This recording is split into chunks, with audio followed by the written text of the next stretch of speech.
Donc la leçon d'aujourd'hui va traiter de l'état stationnaire. L'état stationnaire, souvent, il est confondu avec l'équilibre. Et la première chose qu'on peut dire, c'est que l'état stationnaire, ce n'est pas un équilibre. Là, on va le voir au travers différents exemples. Prenons un premier exemple. Prenons une voiture.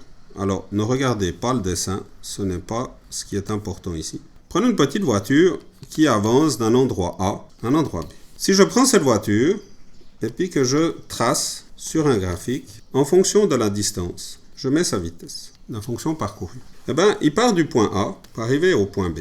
Et puis, je ne fais que mesurer par l'observateur qui est à l'intérieur la vitesse qu'il a. Et puis, je me rends compte que j'ai un certain profil de vitesse. Il arrive à l'autoroute, il peut monter, il peut descendre, il peut arriver, jusqu'à ce qu'il arrive au point B. On voit très bien que dans cette distance, il a parcouru une certaine distance. Et on peut se poser la question, à quel moment il était stationnaire? Alors, si on regarde la distance, il n'était jamais stationnaire. Parce qu'il n'est jamais resté ni à A, ni à B. Par contre, pour une des grandeurs, il était stationnaire pendant un moment. Et si je prends cette grandeur ici, quelle est la vitesse? Dans ce moment-là, il était stationnaire. C'est-à-dire que cette grandeur n'a pas varié pendant le temps ou pendant ici cette grandeur observée. C'est-à-dire pendant cette distance-là. Cette grandeur n'a pas varié pendant la grandeur observée au cours du temps. Mais ça ne veut pas dire qu'il ne s'est pas déplacé. Il a parcouru une distance, mais à une vitesse constante. Donc pendant ce temps, il était stationnaire. Il a bougé, mais il a bougé de manière constante au cours du temps. Donc je pourrais tout à fait le regarder sous une forme plus mathématique, c'est-à-dire qu'au lieu de prendre la vitesse, je prends la dérivée de la vitesse. Et puis je prends l'accélération. Et puis je prends toujours ma distance entre A et B. Et puis je vois que mon accélération, donc ma dérivée de la vitesse, et puis je simplifie un petit peu mon graphique.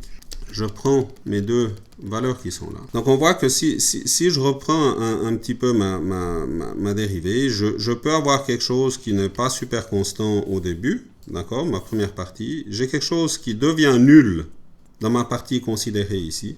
Et puis j'ai quelque chose qui peut être, on voit un tout petit peu positif au début, qui revient un peu négatif, ainsi de suite. Et en fin de compte, je vois que ici, dans cette partie, je n'ai rien de stationnaire. Mais ici, je suis à 0 stationnaire. Donc j'ai bien une stationnarité du point de vue de l'accélération. Et puis ici, j'ai une certaine fonction qui correspond à cette partie ici de mon graphique. Donc l'état stationnaire décrit, en fin de compte, un état d'une variable au cours du temps, ou en tout cas au cours du paramètre considéré, en disant que cette variable ne change pas en fonction de l'espèce considérée, mais ça ne veut pas dire qu'il ne se passe rien. Prenons un deuxième exemple. Prenons un guichet avec un certain nombre de personnes qui sont en attente d'aller ici acheter leur billet pour Balélec. D'accord? Et en fin de compte, vous êtes l'observateur qui est ici, qui regarde les personnes qui vont acheter leur billet. Et puis on voit que le nombre de personnes au cours du temps qui achètent leur billet, au cours du temps, il peut varier un petit peu, il peut augmenter, il peut descendre, il ne bouge pas, il augmente, il descend. Ça dépend de la vitesse, d'accord, de la personne qui est au guichet, ici, qui traite les données. Et puis ce qu'on se rend bien compte, c'est qu'au cours du temps, ce n'est pas les mêmes personnes qui ont eu leur billet. Évidemment, ce n'est pas toujours la même personne qui travaille. Par contre, on voit bien qu'ici, on a une certaine stationnarité du nombre de personnes traitées au cours du temps. Donc ça veut dire que ce nombre de personnes, par rapport au temps, d'accord, est une constante.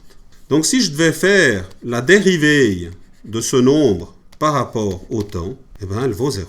Mais ça ne veut pas dire que le nombre de personnes égale 0. D'accord? On se rend bien compte qu'il y a des personnes qui ont toujours leur billet ici, pour Balélec. Et ça ne veut pas dire non plus que j'atteins un équilibre. Parce que je n'ai pas d'équilibre. On voit très bien ici que ça peut descendre ou que ça peut monter.